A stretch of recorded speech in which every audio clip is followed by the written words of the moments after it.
श्रोते हो नमस्कार. आजच्या वृत्तविशेष या कार्यक्रमात आपलं स्वागत. श्रोते हो, परराष्ट्र व्यवहार मंत्री डॉक्टर एस जयशंकर यांनी 2 ते 4 फेब्रुवारी 2026 दरम्यान अमेरिकेला भेट दिली.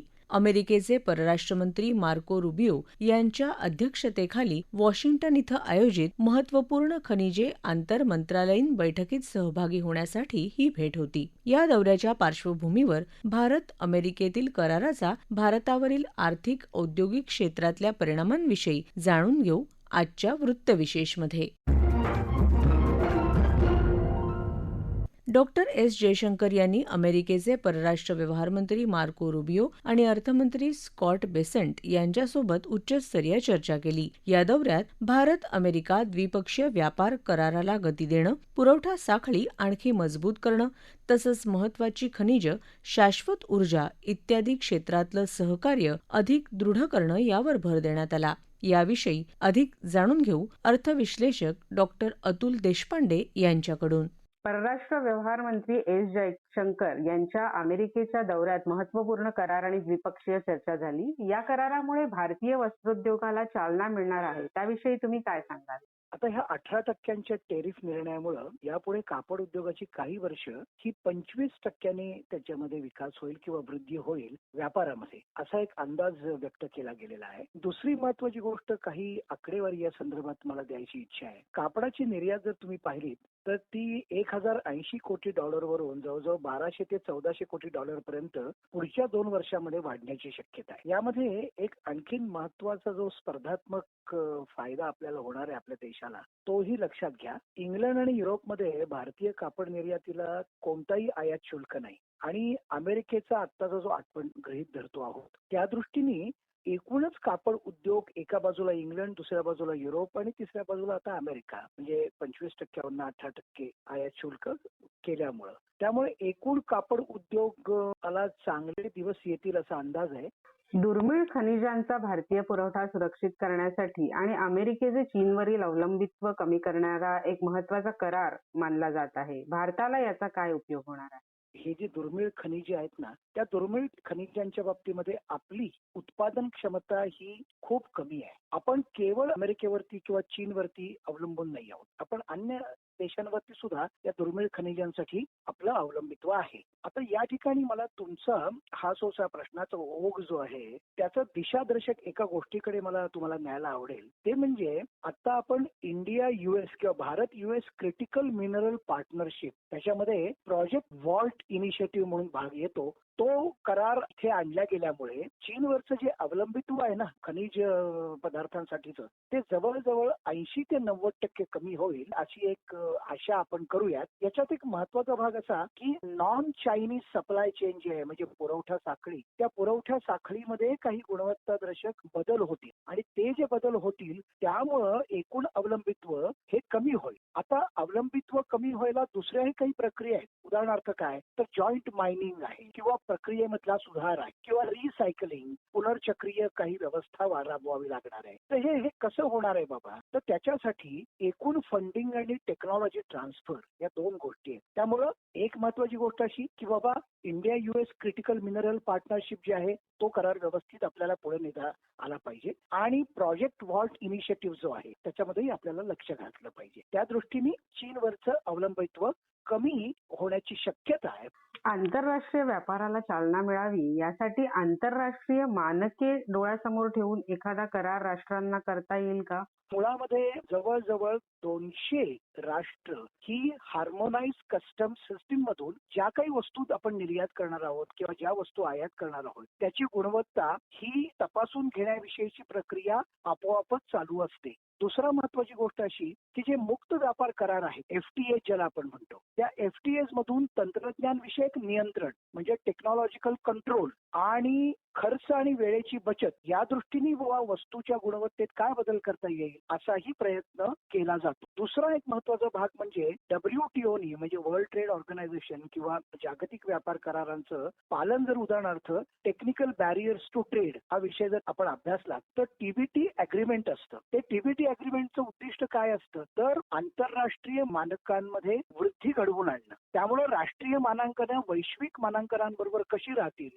असा प्रयत्न राष्ट्र करत राहतात. तिसरी महत्वाची गोष्ट अशी की टेक्निकल ऍडव्हान्समेंट उदाहरणार्थ AI रिलेटेड व्हिज्युअल इन्स्पेक्शन किंवा डिजिटल ट्रॅकिंग याच्यातून सुद्धा वेगवेगळ्या प्रकारच्या वस्तूंच्या गुणवत्तेचं प्रमाणीकरण आणि त्याची शाश्वती देण्याच्या दृष्टीने प्रत्येक राष्ट्रांनी प्रयत्न केला पाहिजे असा एक भाग आहे. आणि चौथी महत्वाची गोष्ट म्हणजे फूड सेफ्टी. फूड सेफ्टीमध्ये ISO 22,000 आणि क्वालिटी मॅनेजमेंट ISO 9001 ह्या प्रत्यक्षातल्या गोष्टी आहेतच आणि राष्ट्रांना त्या कराव्याच लागतात. त्यामुळं त्याच्यासाठी स्वतंत्र करार करावा लागेल का तर मला असं वाटतं स्वतंत्र करार करण्याची आवश्यकता इतक्यात भासत नाही. त्यामुळं महत्वाची गोष्ट अशी किंवा आता जी काही हार्मोनाइज सिस्टीम आपण WTOने सुचवलेली आहे त्याच्यातून तर एकूणच गुणवत्ता कशी वाढेल हा प्रयत्न केला जातोच आहे. त्याचबरोबर FTAs आहेत, टेक्निकल ऍडव्हान्समेंट्स आहेत.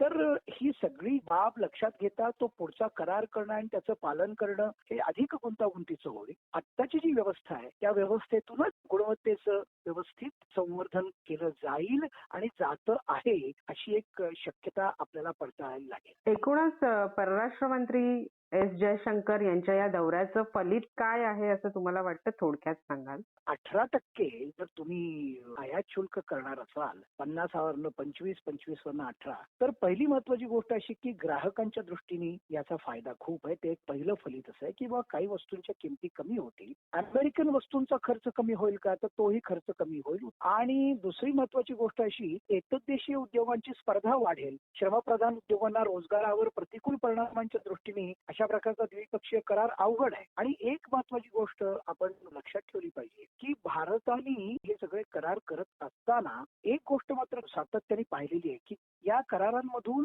कृषी क्षेत्राला बाजूला ठेवलेलं आहे. त्यामुळे मग एकूण फलित काय जर तुम्ही असं विचारलं तर भारताचा व्यापार अमेरिकेच्या दृष्टीने दोन गोष्टींसाठी सुधारण्याची एक शक्यता जाणवते. एक म्हणजे वाढणारी स्पर्धात्मकता आणि दुसरी महत्वाची गोष्ट म्हणजे एकूण व्यापाराचं जे आकारमान आहे ते वाढण्याची एक शक्यता. त्यामुळं आहे त्याच 50% जर आपण बसलो असतो तर आपला तोटा जास्त होता. ट्रम्प सरांचा हा जो निर्णय आहे हा निर्णय एक बाजूनी झालेला आहे ज्याला युनिलॅटरल म्हणतात. त्या दृष्टीने खरोखरच आमच्या वस्तूंवरच्या आपला आयात शुल्क शून्य आपण करणार का हे जरा नीट विचार करायला लागणार आहे. आणि दुसरी महत्वाची गोष्ट याची जी टाइम फ्रेम आहे म्हणजे हा निश्चितपणे हा करार केव्हा सुरू होईल कशा प्रकारे पुढे नेता येईल याच्याविषयीची सुद्धा संदिग्धता अजून तेवढीशी राहिलेली आहे. पण एकूणात हा सगळा भाग हा एकूण आपल्या फायद्याचा ठरू शकेल असं मला वाटतं. श्रोते हो, भारत अमेरिका व्यापार करारामुळे दोन्ही अर्थव्यवस्थांमध्ये अधिक रोजगार निर्मिती होईल, वाढीला चालना मिळेल, नव उपक्रमांना प्रोत्साहन मिळेल आणि मेक इन इंडिया अधिक बळकट होतील अशी अपेक्षा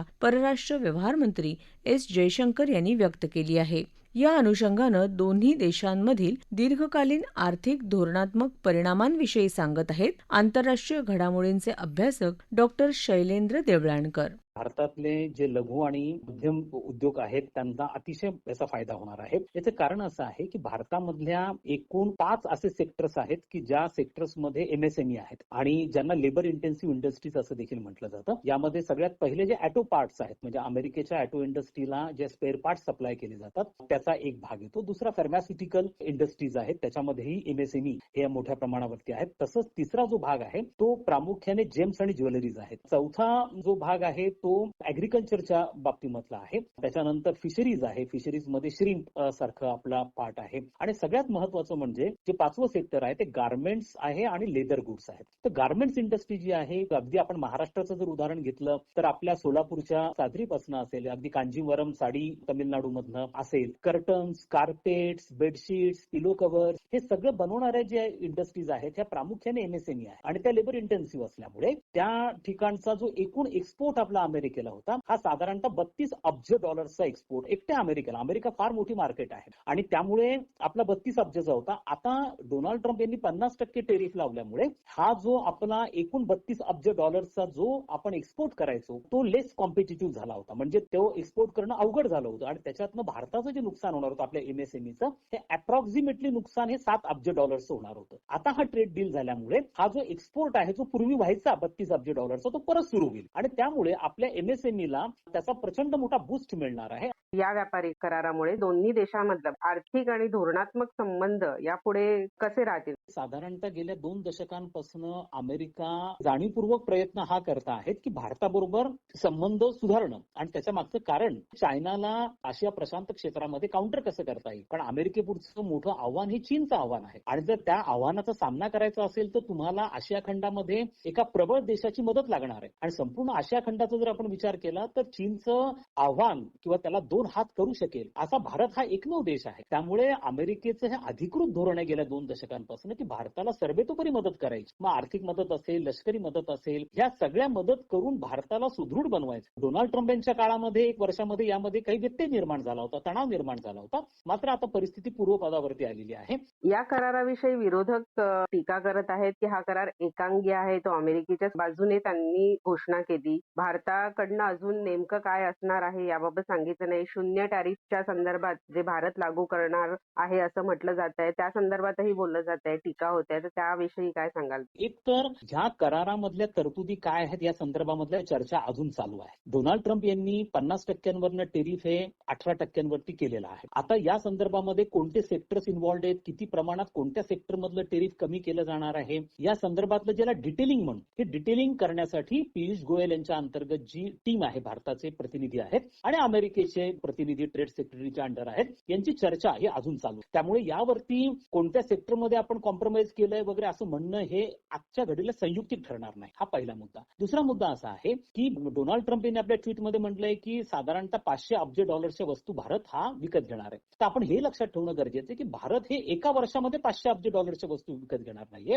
तो पुढच्या काही वर्षांमध्ये त्या वस्तू विकत घेणार आहे. तिसरा मुद्दा त्यांनी सांगितलेला आहे की भारत रशियाकडनं तेल घेणं थांबवणार आहे, परंतु या बाबतीत कोणताही अधिकृत दुजोरा हा केंद्र सरकारकडनं दिला गेलेला नाहीये. अजूनही रशियाकडनं आपण आपल्या एकूण तेलाच्या आयातीच्या 34% तेल आपण रशियाकडनं घेतो, जे मागच्या महिन्यामध्ये कमी करून आपण 25% आणलेलं आहे, पण 25% तेल अजूनही आपण रशियाकडनं घेत आहे. चौथा मुद्दा जो आहे तो प्रामुख्याने या संदर्भामध्ये जे गैरसमज आहेत ते प्रामुख्याने कृषी क्षेत्राच्या बाबतीमध्ये होत आहेत. केवळ कृषी क्षेत्रामध्ये आपण जे टेरिफ लावतो, शुल्क लावतो, ते साधारणतः 49% आहे आणि त्याच्यावरती डोनाल्ड ट्रम्पचं ऑब्जेक्शन होतं. त्यांचं असं म्हणणं होतं की भारताने कृषी क्षेत्रावरचं टेरिफ हे शून्यावरती आणावं, जेणेकरून अमेरिकेमधले जेनेटिकली मॉडिफाईड जे क्रॉप्स आहेत, विशेष करून सोयाबीन असेल, कॉटन आहे, मका आहे, हे भारतामध्ये विकलं जाईल. त्यामुळे आपण आपलं ऍग्रिकल्चर सेक्टर हे ओपन करणार नव्हतो आणि त्यामुळे नॉन जेनेटिकली मॉडिफाईड जे क्रॉप्स असू शकतात, मग त्याच्यामध्ये ऍपलही असू शकतात, बाकी इतरही काही ऍग्रिकल्चर प्रॉडक्ट असू शकतात. मात्र ऍग्रिकल्चरच्या बाबतीमध्ये अजून कोणत्याही पद्धतीचं डिटेलिंग हे बाहेर आलेलं नाही. त्यामुळे ऍग्रिकल्चर सेक्टरमध्ये आपण टेरिफ कमी केला आहे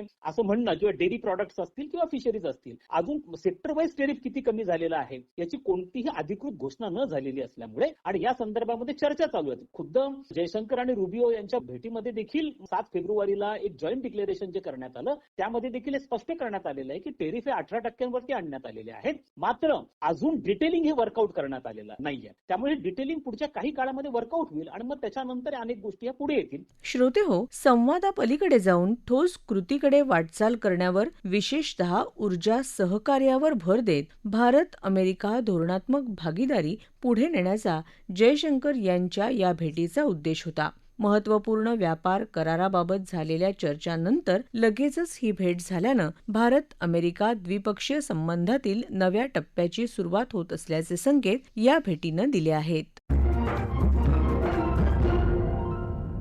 श्रोते हो, हा वृत्तविशेष कार्यक्रम आपण न्यूज ऑन AIR वरही लाईव्ह ऐकू शकता. याशिवाय आमच्या मुंबई एअर न्यूज या YouTube वाहिनीवरही या कार्यक्रमाचं ध्वनिमुद्रण आपल्याला कधीही ऐकता येईल. याबरोबरच आजचा वृत्तविशेष हा कार्यक्रम संपला. हा कार्यक्रम आकाशवाणी मुंबईच्या प्रादेशिक वृत्त विभागानं सादर केला. संपादक आणि सादरकर्त्या भावना गोखले, निर्मिती सहाय्य गुरुनाथ तेरवणकर, लेखन आणि समन्वय मनीषा देवणे, निवेदन भक्ती संजय सोनटक्के.